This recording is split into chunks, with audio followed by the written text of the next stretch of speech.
হাঁসের মাংস। এখন হাঁসের মাংস বসাবো।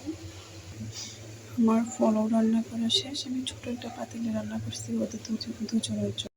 আমি হাঁসের মাংস বসিয়ে দিয়েছি। হাঁসের মাংসে আমি যা যা মশলা দিয়েছি, পেঁয়াজ কাটা, আদা রসুন পেঁয়াজ বাটা, তারপরে একটু হালকা গরম মশলা, পরিমাণ মতো লবণ, হলুদ মরিচ লবণ আর সয়াবিন তেল আর কিছুই দিইনি। আর একটা হাঁসের মাংসের মশলা আছে, এটা দেবো। এটা মানে শাহী হাঁসের মাংসের মশলা।